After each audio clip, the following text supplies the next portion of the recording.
Ang ganda talaga dito sa Taiwan. Sana ganun din sa Pilipinas. Mapapasana all ka na lang. Ako nga pala si Paano Gio. Samahan niyo ako sa aking mini vlog. Isasama ko kayo sa madalas kong pagkainan dito sa Taiwan ng breakfast. Napakasarap talaga ng kinakain ko dun. Maminsan talaga masarap mag-ride mag-isa eh. Wala kang problema, solo mo yung oras mo, hindi ka nagmamadali. Kahit ano, pwede mong gawin. Ayun nga't nakarating ako dito sa aking pagkakainan. Gusto ko dito kumakain. Pero sa tuwing kakain ako dito, never pa ako nakakita ng Pinoy na kumakain. Pero para sa akin, ang sarap talaga dito. Ang madalas ko ditong orderin is tuna and omelette. Tapos sasamahan ko pa ng soya. Wow, ang sarap!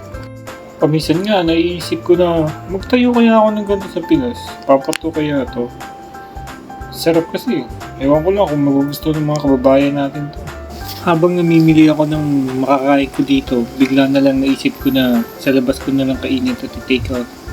Kasi may nakikita kasi lagi ako ng magandang lugar.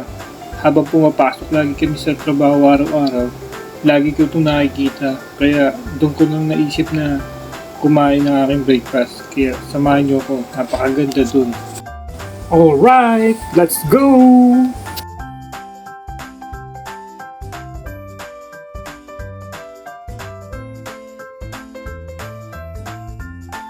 Dito talaga sa Taiwan, amis na amis talaga ako. Parang every barangay meron silang mga park. Kagaya nito, ang ganda-ganda nito. Walang basura at ang linis-linis. At saka napaka-safe ng lugar na to. Amis na amis talaga ako dito sa Taiwan. Dati nung nasa Pilipinas pa ako, akala ko parang kagaya lang to ng Pilipinas, pero hindi pala. Napakalayo. Sobrang ganda nito. Ilagay ko na lang yung address sa dulo ng video na to. Salamat sa inyong panonood. Bye-bye!